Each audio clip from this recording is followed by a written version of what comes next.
Sois mes grâces, peuple de Dieu. Père, je te rends grâce et je te bénis. Merci, Père, de prendre le contrôle de ce moment. Que la gloire et l'adoration te reviennent dans le précieux nom de Jésus. Amen. Oh Dieu, crée en nous un cœur pur, un cœur qui rejette le mal et qui est généreux. Au nom de Jésus. Amen. Bien-aimé, papa, maman va te dire aujourd'hui que tous les messages populaires ne viennent pas de Dieu. Tous les messages populaires ne viennent pas de Dieu. Oui, le Seigneur t'a donné un cœur pur. Tu as demandé pour que tu comprennes désormais que les messages populaires cachent beaucoup de choses, cachent beaucoup de mal. Les messages populaires conduisent des âmes en enfer, à la perdition. Les messages populaires détournent beaucoup d'âmes. C'est dans le livre de 1 Timothée chapitre 4, verset 1, l'apôtre disait, mais l'Esprit dit expressément que dans les derniers temps, quelques-uns abandonneront la foi, s'attacher à des esprits séducteurs et à des doctrines de démons. Tu comprends alors la séduction qu'il y a dans ces messages-là et tu comprends que ces messages-là sont des messages de démons. Ce sont des messages parfois qui viennent je veux dire, qui viennent du diable. Et Satan fait tout pour rendre ses agents populaires à travers des richesses qu'il met à leur pied pour perpétrer son œuvre. Pour continuer, dit par hypocrisie de faux docteurs, voilà, portant la marque de flétrissure dans leur propre conscience, prescrivant de ne pas se marier, etc. Donc, bien aimé, tu comprends donc que tu dois faire attention à ce que tu écoutes. Nous, par exemple, qui sommes envoyés sur les réseaux sociaux par le Seigneur, si tu vois le style de message que nous prêchons, nous sommes directs dans ce que nous prêchons, parce que l'évangile est une épée à double tranchant. Nous ne sommes pas là pour donner le lait et le miel, mais nous sommes là pour prêcher un évangile du salut.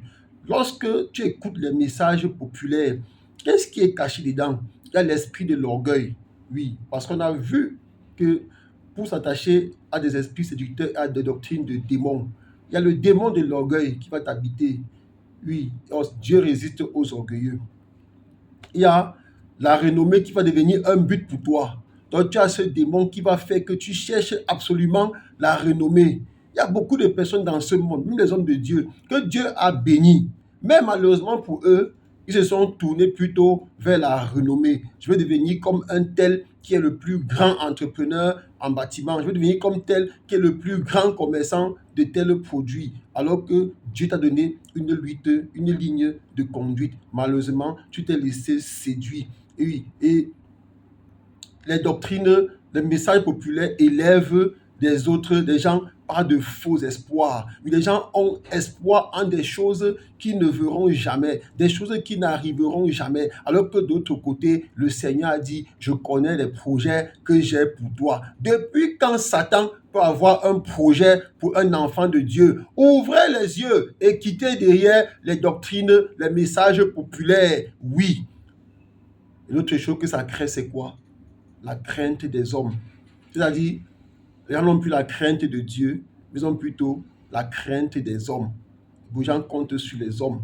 Comme j'ai dit un jour, il a dit, si ton quelqu'un n'est pas quelqu'un, tu ne seras jamais quelqu'un. Dieu peut te bénir même par un pauvre. Il faut que tu le saches. Dieu possède tous les moyens pour élever ses enfants. Donc, attention, bien-aimé, toi qui cours derrière les messages populaires, les messages populaires vont créer la peur en toi. Oui, la peur en toi, pourquoi? Parce que tu te dis qu'il faut absolument obtenir ce que le message déclare.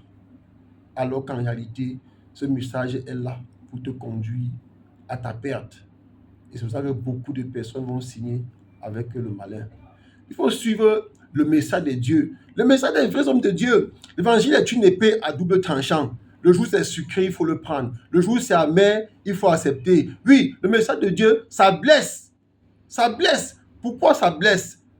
Ça blesse et ça sauve aussi. Et ça sauve parce que c'est le but. Ça blesse parce que Dieu lui, tu as l'impression qu'il t'a blessé, il ne t'a pas blessé. Mais c'est un message qui sauve. Pendant que tu es blessé là, c'est là que le processus de guérison est en marche. C'est là que Dieu est en train de te délivrer du mal pour lequel tu as prié. C'est là que Dieu est en train de te donner ce que tu as demandé. C'est là que Dieu est en train de te sauver. C'est là que Dieu est en train de travailler sur toi, bien-aimé. Il faut accepter le message de Dieu qui blesse. C'est de courir vers les messages populaires. Oui, Dieu blesse avant de guérir, mais ce n'est pas la blessure de Satan. Ce n'est pas une blessure que tu ne peux pas supporter. Oui, bien-aimé, il faut fuir les messages populaires et accepter le message de Dieu parce que l'évangile est une épée à double tranchant. Oui, et il faut que tu saches que Dieu blesse avant de guérir. Soyez bénis. Amen.